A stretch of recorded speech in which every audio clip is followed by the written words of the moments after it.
All right, hello again, everyone. We are going to go ahead and get started. I am Ben Stone, Director of Arts and Culture with Smart Growth America. Thank you so much for joining us today for this webinar featuring our artists in residence at 2 state departments of transportation. You see in front of you both live shots of everybody as well as still shots of everybody. Hopefully it doesn't look like we've aged too much since we took these wonderful photos. I'm going to give a quick introduction, go over some housekeeping, and then hand things off so you can hear from everyone else we have on the call today. Some quick housekeeping. You'll see probably on your right-hand side of your screen that chat function. You can put questions for everyone in there. We'll do our best to save time at the end of the presentation today and get to those questions. And if not, we'll be happy to answer them and send out the responses to everyone over email. I also want to let everyone know that we are providing live captioning today via Otter. There's a link in the chat for that too. So that's a service that's useful to you. Please go ahead and click that link.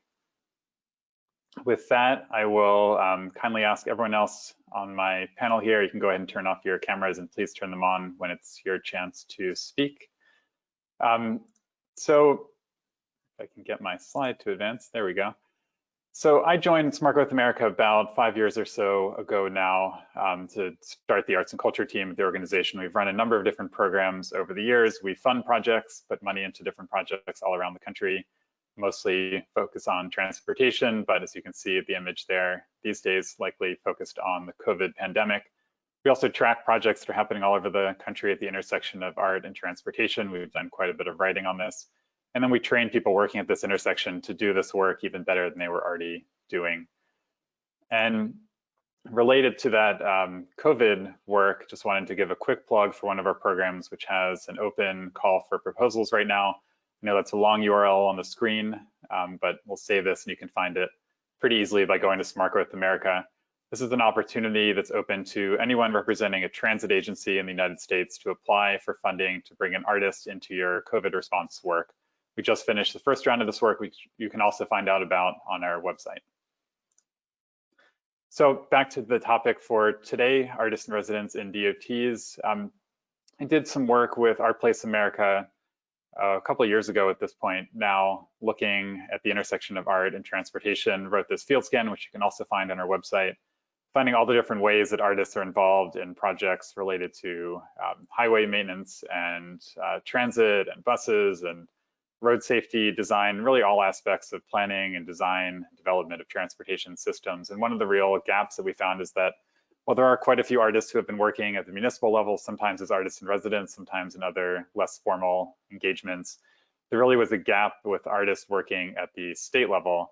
And of course, state DOTs, state agencies in general, create a lot of the rules through which the municipal agencies have to actually operate. So it seemed like a real important opportunity to insert some creative energy before those laws and rules are passed down to the municipal agencies that are actually creating projects in many cases. So we went ahead and actually created a system to allow that to happen. And take a step back.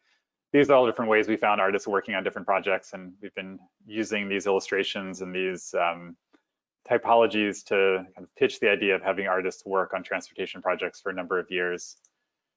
And as we approach this idea, we recognize that a couple of years ago when we started this, there were only a few agencies or a few cities with artists in residence in their public agencies. There's now several dozen. There's actually more than are even on this list. If any of you representing any of these different agencies are on the webinar today, I'd love to hear from you. Feel free to insert some thoughts into the chat. This is a concept that's been around for decades. I know some of the other folks on this panel will talk about some of the history of this work, but it's really been happening for quite a while, and sometimes happening within departments of transportation, sometimes sanitation departments, planning departments, rec and parks, really all aspects of government, but again, not at the state level up until the 2 programs you'll hear from today. So before I hand things off, these are really the basic facts as to how this worked. We as Smart Growth America helped manage the program, do the fundraising for it, helped get them started. Of course, Washington State Department of Transportation, and then very shortly after Minnesota DOT were the 2 hosts starting these 2 programs. Funding came from Art Place America, the McKnight Foundation, and MnDOT itself. You can see a little bit about the budget there. The budget, of course, went to the artists, went into implementation, funding, and travel. Back the early days of this residency, when travel was more of a possibility, there was quite a bit of travel, both around these relatively large states as well as between the states. And We were just reminiscing before we started that I think it must have been March 12th or 13th, right as the pandemic became quite clear that it was going to be shutting down both the country and the world for quite a while, that everyone on this panel was actually on the phone over email, communicating with each other, planning a trip to St. Paul to do another visit, bring the folks from Washington State out to Minnesota. Unfortunately, for obvious reasons, that did not end up happening. So interesting bit of history there. The artists you're going to hear from were selected through a competitive process. One was a national call, one was a statewide call in Minnesota. The residencies officially ran for about a year. As you'll hear, the program in Minnesota is continuing on to a second year. And the program started with rotations all throughout the DOTs to give the chance for the artists to really get a sense of how these large bureaucracies operate, get a sense for where they might bring their creative energy and actually make a difference. And then the remainder of the residency was focused on implementing that work. Once again, as I've said a couple times already, these are the first ever artist in residence programs within a state agency, not just a DOT, but any sort of state agency. And if we were all in person, I would hand out my business card. That's what it looks like. You can find my email on there as well. Feel free to reach out if you have questions. We know there's at least one other state DOT that's starting an artist in residence program in the new year. We'd love to help promote this at other DOTs. If anyone's representing one, I'd love to hear from you and chat about how you could go about doing this work. With that, I'm going to stop talking for a little bit and hand things off to our Washington State team, starting with Allison Camden. Thank you, Ben. I'm Allison Camden. I managed our Artist in Residence program for the Washington State Department of Transportation. When Ben first approached our secretary about piloting an Artist in Residence program, our secretary really considered it an exciting opportunity to bring a new perspective to the challenges of a transportation agency. Our goal for the program was to bring an artistic sensibility and fresh way of thinking as we examined ways to advance our strategic plan goals. The two artists we brought on board, who you'll hear from shortly, they connected with our teams right away, and we were really happy with the outcome. As Ben mentioned, we held a competitive application process and ultimately selected a team of two artists, Mary Welcome and Kelly Gregory. We were fortunate to be able to pay for our pilot program with a grant from Art Place America, and Mary and Kelly came on board as part-time consultants to WashDOT. Mary and Kelly spent the first half of their year with us meeting with teams across the state. While some of that time was spent at headquarters and meetings in the office, a majority of their time was spent on the road, meeting with 6 of our 7 regions, looking at highway projects, riding our Amtrak Cascades trains, riding our ferries, visiting maintenance sheds, touring our short line rail system, and really just generally being out in the field. And we feel like our pilot program was a huge success for us. Mary and Kelly, they brought a positive energy and a light to their work that was just infectious. I had more than one employee come to me after their interview with Mary and Kelly to say that they had really been skeptical going into the interview, and they came away so excited and enthusiastic for the program. Fundamentally, I think it was heartening and cathartic for a lot of our staff to see Mary and Kelly capture our challenges so clearly with ideas on how to address them. People felt heard, they felt understood, and they felt valued. If I could do anything differently, it would have been to set up a 2-year program. Given the size of our agency and our state, Mary and Kelly really were just getting to know us. Would have been really wonderful to have them for another year to implement more of their ideas. And while our grant funding ran out, we are exploring other ways of funding another year of the program. And I'll now turn it over to Mary and Kelly to talk in more detail about the wonderful work they did for us.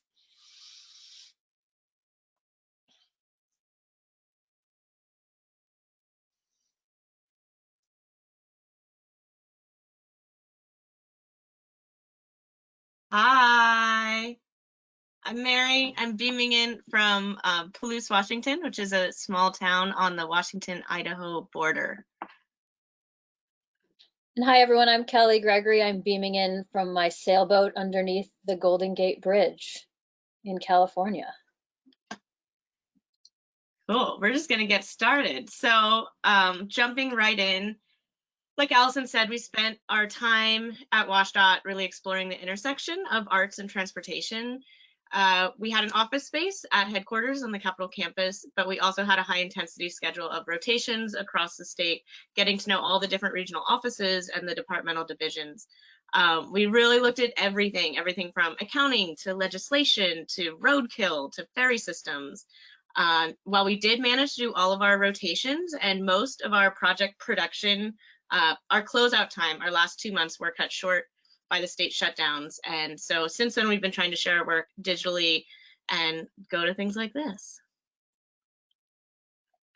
And so Allison kind of mentioned that WashDOT is a very large organization, a statewide DOT, and it operates and maintains 18,600 lane miles of state highways, 3,300 bridge structures, and the largest ferry system in the nation that moves 24.2 million passengers and 10 million vehicles a year over 10 routes and 22 vessels. WashDOT partners with 31 public transportation systems to provide more than 220 million passenger trips a year. Wow, including an Amtrak Cascades rail system and the Palouse grain train system. So we tried to spend as much time and listen to all of these different pieces that make up the complex web of the Washington State Department of Transportation. And so just to kind of sum that up, what our process on the ground looked like, I'm just going to read some statistics pretty quickly. We read exactly 69 different reports from different folks in the agency. We interviewed 147 different people. We traveled over 161 hours, 600 hours of on-site work, and 170 hours of off-site research. 2,978 lane miles on the road, 1,830 rail miles, 190 pages of handwritten notes from all of our interviews, and we even got to attend 18 different public legislative hearings. Yeah, and if we had more time, we'd love, what we like to do is just share sort of the complex, beautiful nature of WashDOT. But here with our quick 10 to 15 minutes, we're gonna jump right into kind of what we found through this on-site research. And we uncovered these deep core themes that emerged through this careful listening and intentionally getting lost in the weeds. We use these themes as the foundation for our project work. So I'm going to jump right into the themes that we found. Number one, the traveling public. A statewide transportation department like WashDOT does a lot of stuff. You may think of it as a department that focuses only on infrastructure, but we kept hearing otherwise. Our business is people, the staff kept saying. WashDOT certainly plays a vital role in connecting communities and providing transportation choices to Washingtonians and visitors alike, but they also do avalanche control, wildlife connectivity, wetland mitigation, coastal commuter trains, grain trains, international ferry systems. They dig cars out of tumbleweed storms and monitor weather stations. A WashDOT employee is part of a community as much as any neighbor. Yet there still seems to be a disconnect between the general public's opinion of WashDOT and whose interests they are serving. WashDOT is an agency mandated to serve the people of Washington, to keep them safe, to keep them moving, and to keep us all connected. And the question that we derived from that was, how can we reframe the picture from big government versus the people to a network of skilled neighbors helping neighbors? And I'll just interject here and say that these themes you'll see will translate into the projects that we came up with. So right now, just kind of really digging into these themes that we uncovered. The second being the DOT family. WashDOT really genuinely is a family. People really seem to enjoy their jobs. They stay with the agency for a long time. We hung out with someone that had been there for over 50 years. It's so big that someone in the engineering department may not even know that the aviation department exists. Employees are spread out across vastly different geographies in a huge state, working on different and varying projects.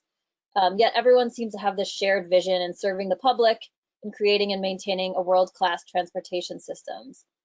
There are wellness programs and morning stretching routines. There's a bowling league and a women in transportation happy hour. There are people that make memes for social media. There are people that listen to vinyl on Fridays, CCR, often at noon before the pandemic. And there are folks you can get to know just by standing in line for a morning coffee. So how can a family of 6,318 people collectively share knowledge across regions and departments in order to create new strategies that address the multitude of needs in Washington State? Right, this one's actually my favorite one, but I'm biased. But so maintenance is sexy. And maintenance and preservation projects, they don't necessarily come with a fancy ribbon cutting ceremony or get recognized as great achievements of the year, but really it's what makes the entire system reliable for the traveling public. Without maintenance and preservation, there is no highway system. If you're doing maintenance right, no one really notices. The maintenance teams are the unsung heroes of the department, keeping routes smooth and safe and working in increasingly dangerous situations. Maintenance work is invisible, especially compared with a new shiny roundabout or extra lane miles. WashDOT, like most state transportation agencies, is managing a rapidly aging infrastructure, and the longer maintenance is delayed or unfunded, the shorter the lifespan of our reliable routes. So maintenance and preservation obviously need to be prioritized, funded, appreciated, and celebrated by everyone that uses these systems. So what can we do to make the labor of maintenance and preservation visible to the public? Two more quick ones. Ride the damn bus. People think of WashDOT as a department that moves cars, and there certainly is plenty of that going into it, but it's also a department that works with animals, pollinators, pedestrians, weather station, cougars, or kids trying to get to school. It is a department that manages acres upon acres of land. Highways are land too, right? The space of the car cannot keep up with the pace of population growth. We cannot pave the entire state. A new way of movement needs to be championed, a more environmentally and social responsibly way. So what was once the Washington State Department of Highways is now called the Washington State Department of Transportation. What will it become in the future? And finally, the state of good repair. Around the state, everyone struggled with the best way to get the state legislature to listen, understand, and push for what is truly necessary, like maintenance. A campaign like the State of Good Repair uses a larger framework to communicate larger need, but department-wide maintenance and preservation is still over 50% underfunded. What platforms can be developed for WashDOT employees to have a communicative candor that results in well-funded, radically precise, and publicly supported strategies for the future?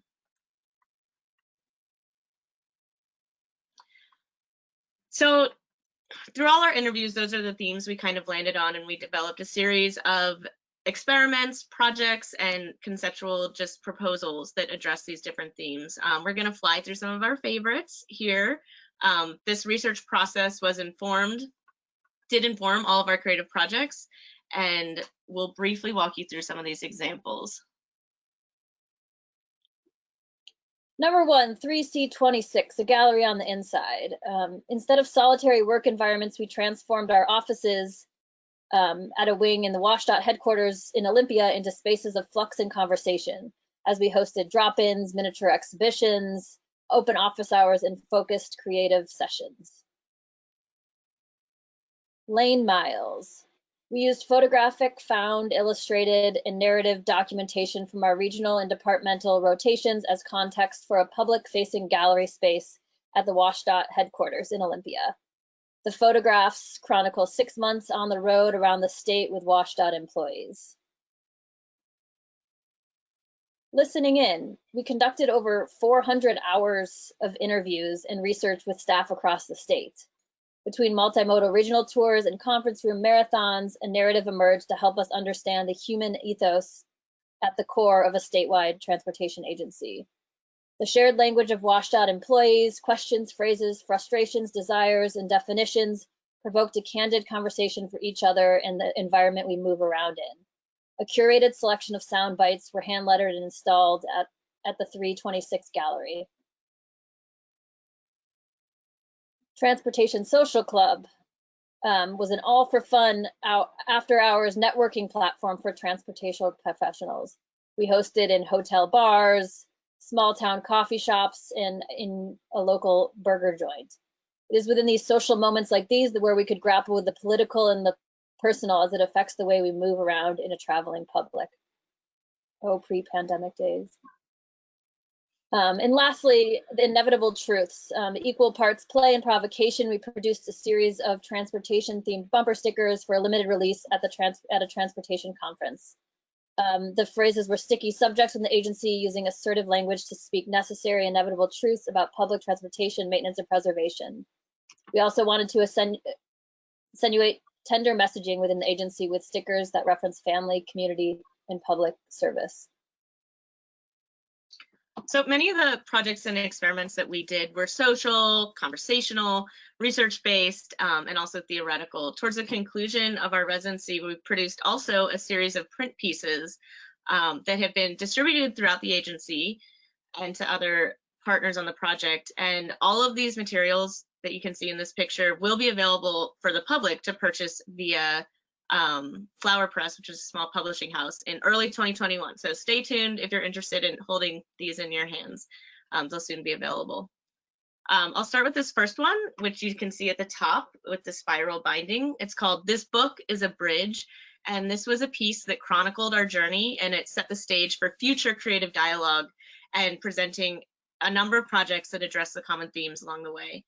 This item that we think of as a sculpture is both research and a project. It blurs the line and becomes something that bridges those two things. We consider it a social sculpture, but it's also a 270-page full-color publication. It's a report about the people and their places and the very human effort that it takes to hold the transportation network together. We presented it to the agency as a scenic byway. The second print item we produced is the DOT deck. The DOT deck was produced as a tool to understand and inhabit the conversational nature of transportation work. So it was created using those excerpts that we talked about earlier from the agency-wide interviews with employees all across the agency. The 78-card deck functions as a portrait of the agency, as a strategy for creative evaluation, but also as a tarot tool for conversational divination. And our final piece, which we managed to produce 2 days before the state shut down, we spent time with the maintenance crews out in Eastern Washington. But this was a hyper-local newsprint publication that connected the traveling public to the often invisible labor of maintenance and preservation workers within WashDOT. The maintenance posts, what we called it, humanized the people-powered practice of stewarding our shared transportation network. Each issue of the publication features a different regional area, maintenance staff, and sectional maintenance facilities within. For the first volume of the maintenance post, we worked with the Eastern Region Area 2 staff, where they manage over 900 road miles, 8,000 signs, and 96 different pieces of equipment. So just to quickly close here and saying that we learned so much from our time at WashDOT, that it all matters, whether is it a calibrated data point or a conversation in the cafeteria. Understanding the people-to-people dynamic of a place means we can build systems for nurturing, for challenging, for listening, and for imaginative, magical thinking. It is not the art of war, the art of persuasion, or the art of politics. At its core, it is the art of care, a practice of language making, transformation, and synthesis.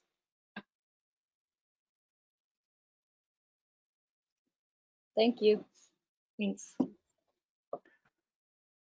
Thanks so much to Allison, Mary, and Kelly for that. Really appreciate it. We've already seen some questions come in asking about how people can get their hands on the objects you just showed. As someone who has had them in my hands, I know that other people probably will want to do the same. I know we'll have them on our website, and I believe, Mary, you mentioned sometime in early 2021. Is that correct? And Mary, I think you're on mute. They'll be available for purchase in early 2021, and I'll make sure to get that link to y'all at Smart Growth so that it can be sent out. Great, thanks so much. I see Jessica's ready to go, so I don't want to take up any more time, so I will just hand things off to Jessica, who's going to start things off from the MnDOT side of the presentation and then hand things over to MnDOT's artist in residence, Marcus Young, in just a moment. So Jessica, please take it away. Great, thanks so much, Ben. Can you see my screen yet? Yes, we're good to go. Perfect. Okay. Hi, everybody. My name is Jessica O. I am the Highway Sponsorship Director with MnDOT's Office of Land Management. I am in the sort of right-of-way unit. We were very, very pleased to be the second state after Washington joining this innovative pilot. And you'll notice throughout that the title for our first year was really a Community Vitality Fellowship. That's sort of the title for our artists in residence. You'll hear from our artist, Marcus Young, directly after me, but I'm excited to share a little bit of our reflections about our first year with the program and a little bit about our hopes and dreams for our second year. So we really felt first and foremost that by hosting an artist, this program was very much well aligned with our values and with our strategic plans in recognizing the importance of place, elevating relationships with stakeholders across the board. Just in general, we looked at this as a very concrete way to support the delivery of our mission in the transportation system and elevate the assets of communities, elevate community voices, all those elements. So it's been a perfect alignment with our really core priorities. Just things that we're thinking about that have sort of popped up with Marcus's time with us and things that kind of resonated about the approach, Smart Growth's approach. You know, some of you might be familiar with former Transportation Secretary Fox's emphasis on sort of communities that were harmed and divided by transportation infrastructure. So, you know, as part of that, MnDOT is doing quite a bit of sort of deep thinking around these elements of how do we really build innovative and different partnerships to improve outcomes? How do we embrace innovation and flexibility and creativity? How can we be responsive to communities, elevate their voices, really honor the cultural, aesthetic, all the various elements within a community and address the impact of transportation facilities? So this is sort of the frame with which we are approaching some of this creative work. As Washington State indicated, we also had a competitive process.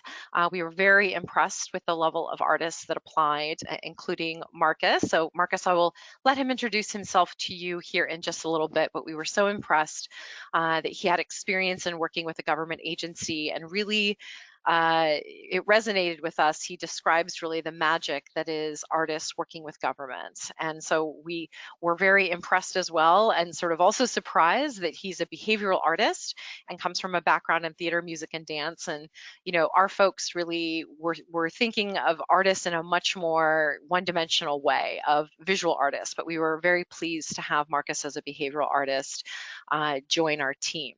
He'll describe a little bit about his creative projects, but I want to underscore the pieces that really, I think, resonate really broadly within MnDOT. He's had, you know, 3 areas of creative projects during the first year within his time at MnDOT: a land acknowledgement room, a sense of place convening, and some creative conversations. So I'll share just a little bit of my reflections on these amazing projects, and Marcus will go into them in his much more articulate, creative voice. So Marcus really practices, as even Mary and Kelly mentioned, such deep listening to our workforce and of our priorities, and really heard and emerged from our staff this desire to find spaces to be their whole selves, to be more creative, to gather differently, to have different conversations, to really, I think, emphasize the human within transportation and really connect those pieces to the everyday work. So he's conceived of this amazing room, which he'll share with you, that will sort of be a physical manifestation and a different way to gather and represent our values in a physical way that also very much underscores and connects to our kind of equity, diversity, and inclusion vision. So I'll leave it to him, but it's very much, according to some of our preliminary conversations with some of our employees of color and Indigenous employees, they were really excited of this concept to see our values and to see different conversations and voices reflected in a space where different practices for gathering and connection can be fostered. In addition, MnDOT is also having some conversations really around evaluating the role of placemaking, placekeeping, and sense of place within the transportation system. You know, what does that really mean for MnDOT to elevate each of those within the delivery of the transportation system? So I think that we're kind of reflecting deeply, and our research has shown that communities have fairly high expectations for how, you know, how their place is reflected within the transportation system. And MnDOT really doesn't invest quite a bit of resources aesthetically in these elements, but there's tons of opportunity for us to reflect the communities in a greater sense. So knowing that, Marcus and I really conceived of a very different way of gathering for 90 leaders at MnDOT that was, of course, as we mentioned, it was rescheduled due to COVID. Literally, COVID blew up as we were getting ready to implement these events, but we were envisioning an intensive day-long creative exercise, an open space technology exercise to generate ideas around how we can weave together some disparate threads across the agency, from livability, quality of life, our formal public engagement vision, our equity vision, how we partner with communities to underwrite the investments that happen with projects, local sort of control and driving our supportive economic development, healthy communities, sort of all these pieces we're hoping to unpack through an event or two. So this is sort of rescheduled for 2021, but there was a ton of excitement among MnDOT leadership around making this really actionable and figuring out what policy and process and cultural barriers exist to us really achieving some new goals around elevating the sense of place. Marcus also was quick to respond during this time of COVID, during this time of social unrest, and more importantly, the recognition of systemic racism and transportation's role in it. And he held 3 different groups of multiple sessions of leaders to have really kind of dream a little and to imagine really what is possible and elevate the voices of those folks and create a different space for sharing what can be very exciting opportunities during this challenging time.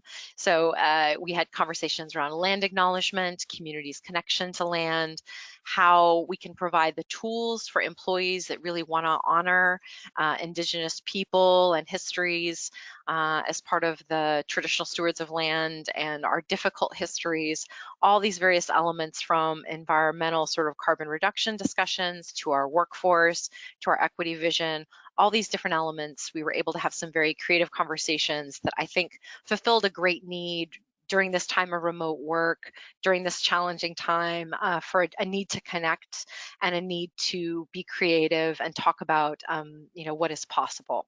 So that was received in a very exciting way. So just a couple of super quick reflections on the program. Overall, I appreciate Allison's reflection that we also have felt that it's been very successful, and MnDOT has invested our consulting dollars in this program in a concrete way, and see the need to do that moving forward, and really see an opportunity for an artist to help employees bring forth that humanness in transportation, to really work in an interdisciplinary way that, often, certain complex problems, all different parts of the agency that represent all the opportunities don't always have the chance to work together. So there's a huge opportunity to bring together different parts of the agency to solve problems and to inform solutions. And Marcus has been particularly adept at doing that. There has been such a strong demand for his skills. There are many projects that he was requested to join or consult on that were beyond sort of his capacity. A couple of interesting examples of this: there was a situation in a highway where some young people had been killed in a highway, and project managers requested some time with Marcus to really figure out how to help the community grieve and help the community sort of work through it and bring a level of sensitivity to the hard work of working with communities that have experienced loss. So that was an area where he was asked to consult. He was asked to consult on projects that wanted to have corridors that really elevated the cultural values of the community, and so on and so forth. So the list was really quite long, and there were many, many more interesting projects that sort of show this pent-up demand for a creative, very different skill set across the organization. His ability to be sensitive to the impact of transportation and divided communities has been exceptional. These very sensitive topics he's handled with a great degree of care and grace, and we really appreciate his role in that. So we think that there's just really unlimited opportunities here to support our workforce, to invest artists in creative work, in planning, in public engagement, you name it, that seems quite limitless in terms of how an artist can support these core areas. I would say just a little bit about the challenges is, you know, the expectations of engaging an artist that might have a year or two in project cycles that could be, for us, they're usually in that 4 to 10 year kind of planning and funding cycles, that, you know, that's sort of incongruent to, it feels like a challenge to sort of lay those foundations and then pass it off to someone when he has expertise that, you know, would need to be sustained, I think. So sometimes I think there's a little bit of incongruency there with these project timelines that can lead to just some need for creative thinking. I think overall, navigating a huge bureaucracy, crazy difficult. Marcus handled it with a great degree of grace, but I think that just coming into you know, large engineering firms that are DOTs is quite a lot, and I, you know, think it's a big undertaking for any artists or groups of artists. There was generally this expectation that his work is aesthetically focused, that he's a public arts administrator, and when we said he is not a visual artist, nor is he a public arts administrator, there was, you know, not a lot of recognition of what the differences are there. So I think there was some misunderstanding occasionally of really what the purpose of an artist's work within a DOT might be. But in general, there's tons of opportunities and so much a need for planning and policy interventions where a creative perspective can really be transformative.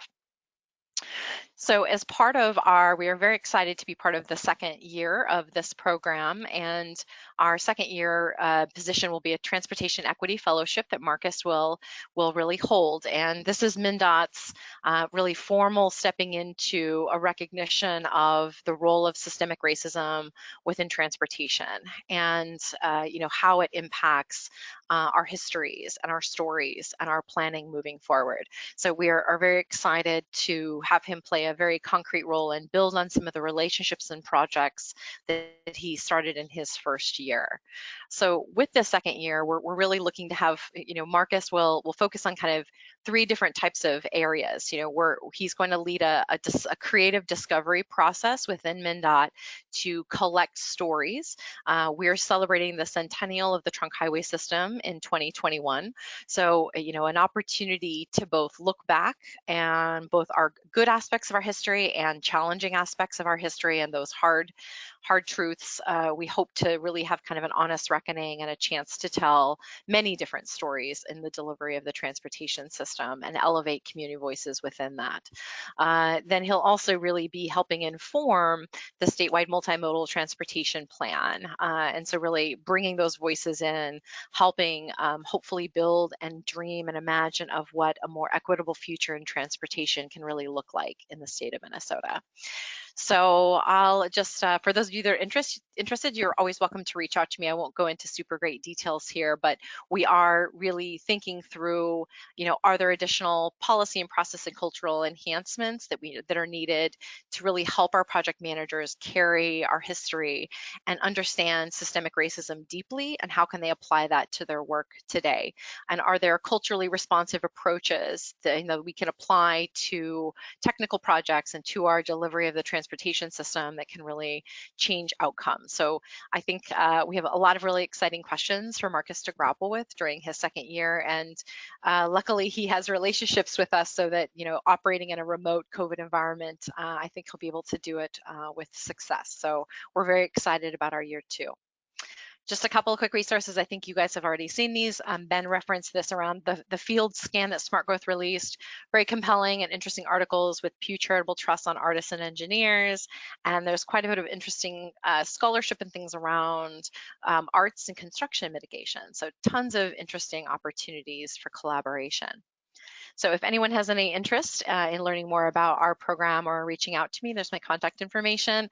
Want to give a big, huge shout out to Smart Growth for engaging us in this program. It's been such a pleasure, and we've just been honored to participate. So with that, I will pass it on to our artist in residence, Marcus Young.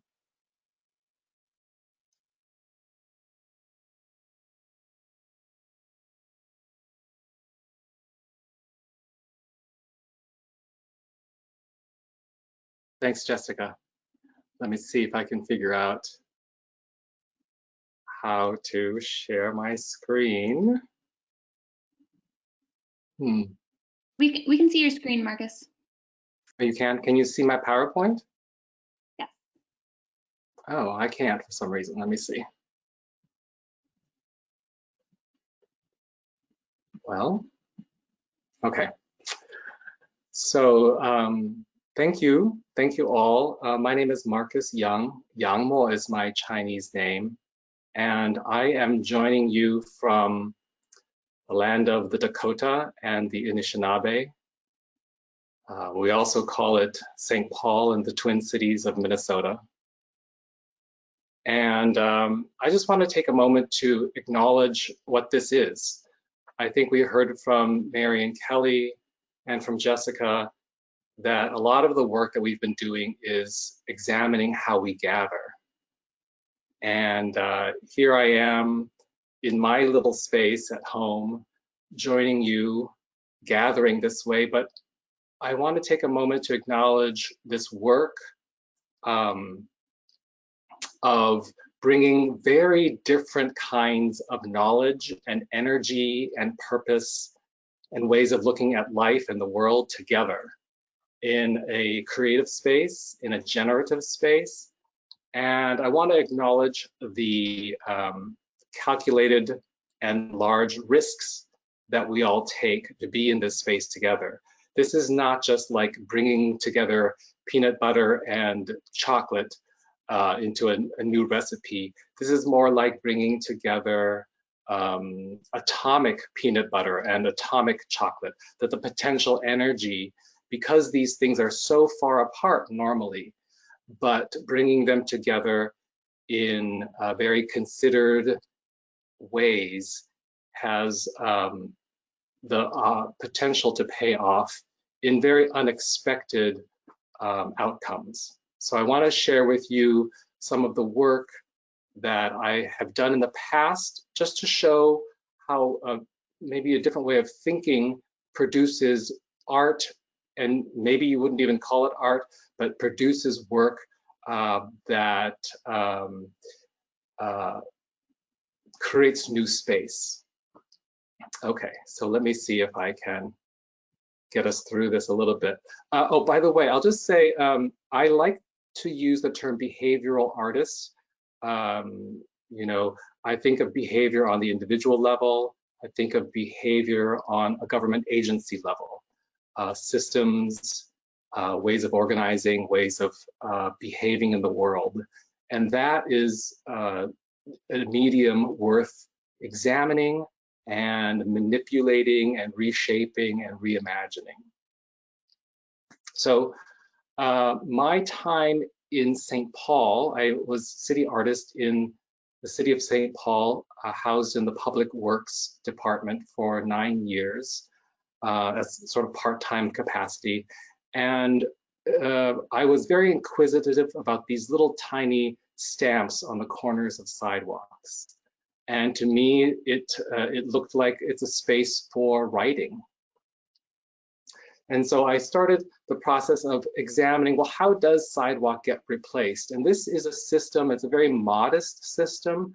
I wanted to start in a very small way. It's a $1 million system every year. And I wanted to see, can you manipulate a system, change a system to show that its expressivity, its capacity to be expressive is way underutilized, and it can be reimagined to create deep change. Even small changes over time can create deep change. So we are familiar with replacing sidewalk every year, but the image in your lower right-hand corner is what was newly added.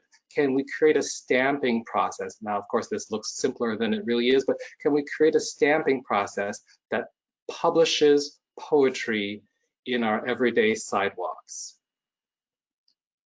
So here is an example: a little less war, a little more peace, a little less poor, a little more eats. One of the most requested of the poems in the collection of sidewalk poems in St. Paul.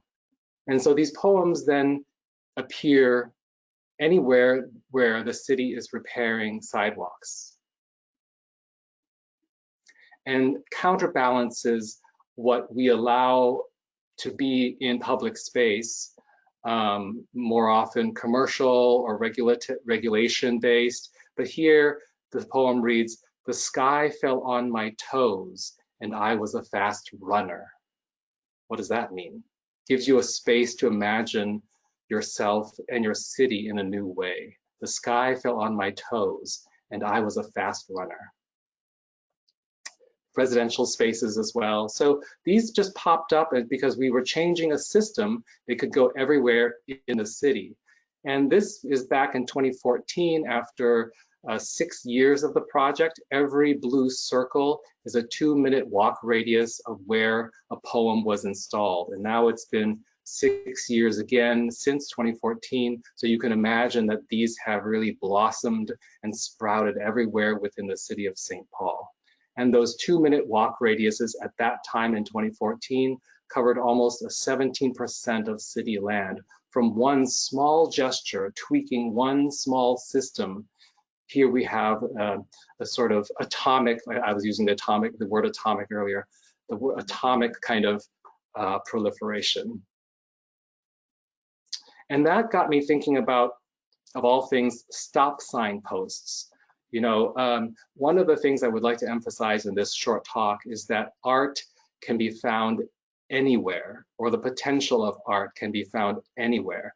And, you know, I worked with this artist who's there in white, Lisa Elias, to target the stop sign post, that poor little thing that goes unattended or unreimagined, and started thinking about how could art even live on the streets in this way.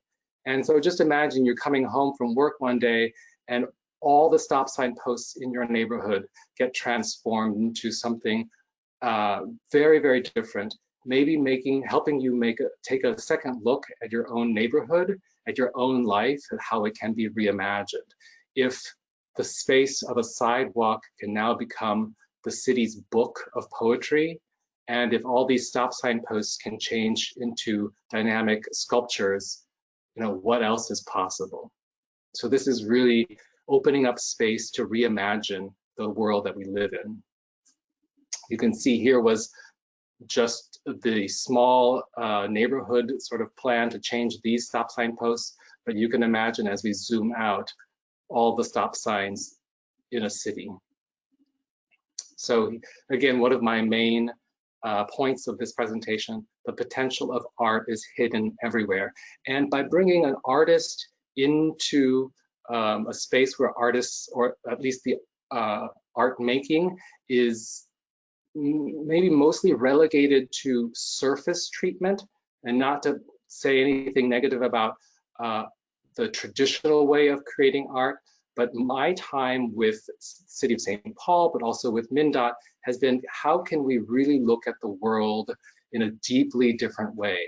And so if the sidewalk maintenance program, if the stop sign posts can be reimagined, what else can be reimagined? What else is hiding everywhere among us? And at MnDOT, I tried to answer that question in one way by looking at this humble, unassuming conference room. This is conference room 820 on the 8th floor, the top floor of the MnDOT building.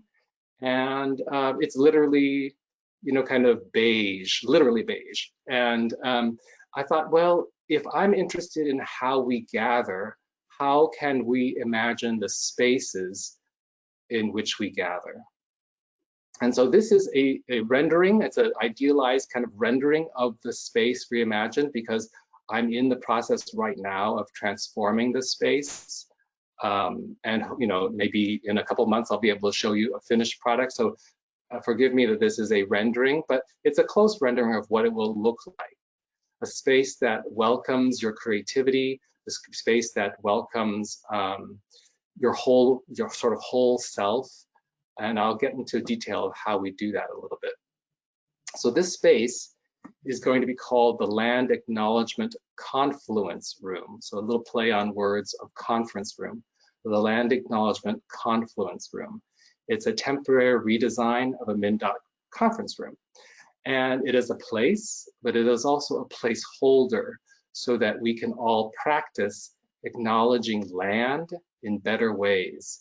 And by acknowledging land in better ways, we acknowledge history, we acknowledge our whole selves in different ways, and we acknowledge how we belong to this place in a very different way of being, I suppose. So we've been having a lot of conversations around land acknowledgement, and that's what this room is supposed to do. And I'd like to read to you this quote from one of our conversations from a MnDOT staff person. I am a granddaughter of one of the porters who helped establish the Rondo community. The Rondo community is a historic African-American community.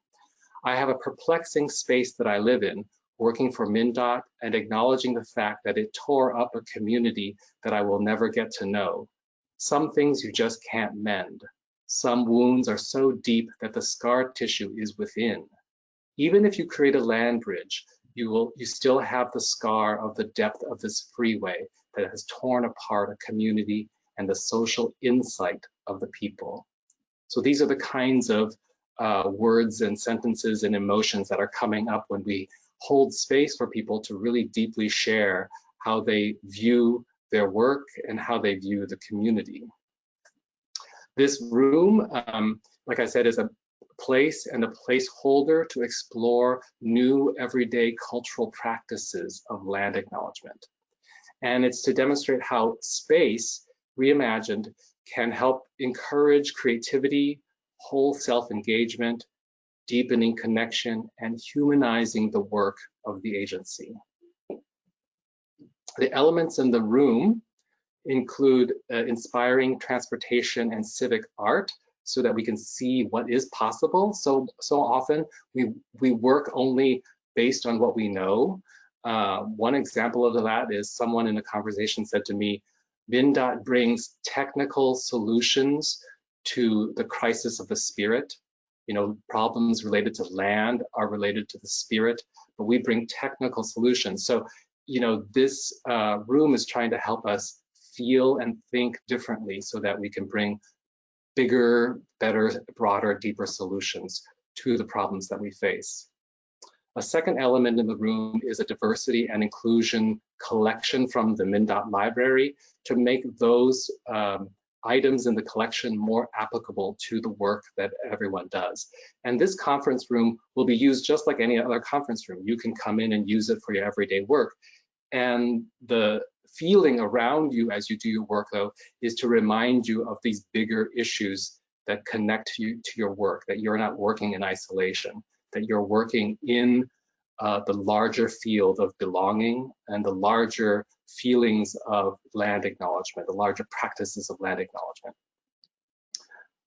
A third element in the room is to be able to see and hear the words of the community and the staff around land and culture and healing and imagining a new future.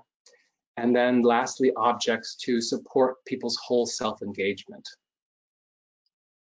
So the first item, inspiring art, will be on the walls. So I don't know, these works of art are like the great mysteries, the great unknown works of art that everybody should know about.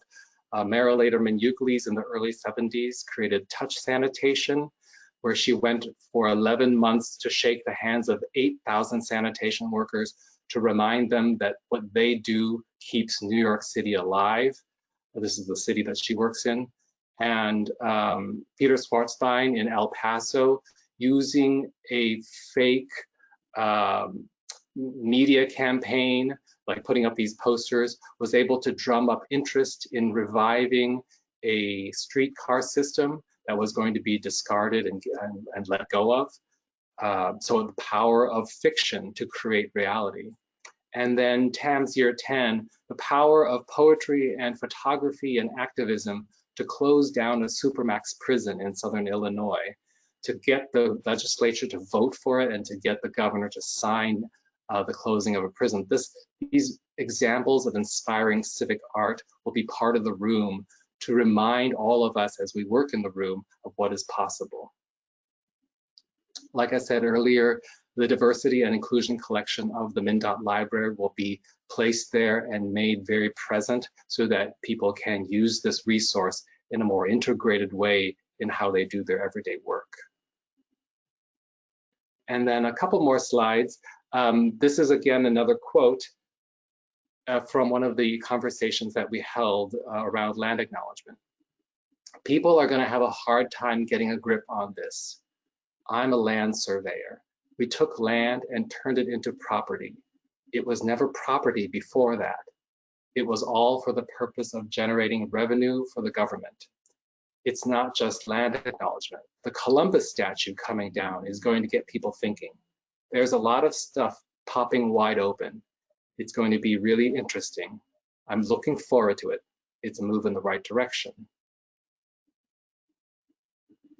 So I'll sum up by saying, reminding ourselves that these projects of creating art in the everyday system of sidewalk repair, in the sort of very humble stop sign post, in taking a conference room that's very beige and making it into a space and a placeholder for doing the everyday work of land acknowledgement. Potential of art is hidden everywhere.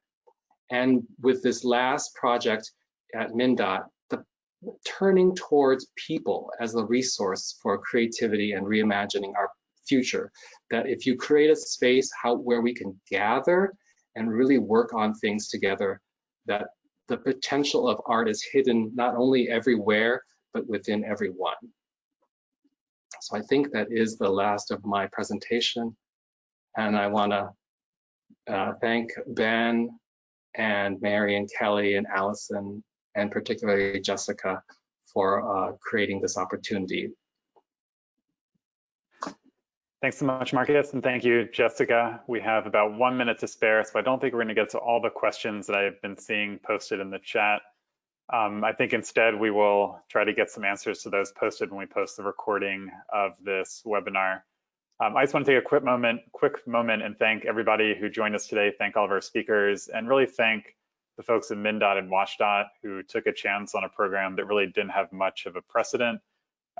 Seemingly came out of nowhere, I think, to the folks that I first talked to at both agencies, and definitely met with a little bit of skepticism in both cases. And also, perhaps even more importantly, thank the 3 artists you just heard from, Marcus, Mary, and Kelly, who joined a project, again, without much precedent. And for any of you listening, if you think about what it's like to start a new job and just the fact that you have to get to know your coworkers and learn the ropes and learn your way around, and the idea that you'd have to pitch and then actually implement a brand new project in your first year on a brand new job is probably daunting enough.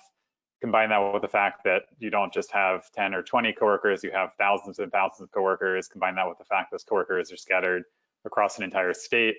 And then combine that with the fact that in the midst of all this, as you're getting together to do something that likely has to do with bringing people together in a relatively small space to share ideas and brainstorm and be creative, a worldwide pandemic hits, which makes all of that really impossible. So this was already going to be a challenging project to do in a year, and it became even more challenging. And hopefully you all agree with me with what you just heard, that these artists actually accomplished some pretty amazing things. And thank you again for joining us for that series of presentations.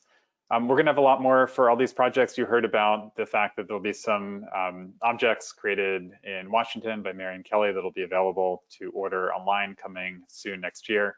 We're going to be posting a lot more information about both programs on our website. We're redoing our guide to creative placemaking the scenic route. So stay tuned for that. We'll be emailing everyone about that also in the early part of next year. And with that, I'll just close us off by thanking everybody for joining us, and hope to see you on future webinars. Thanks.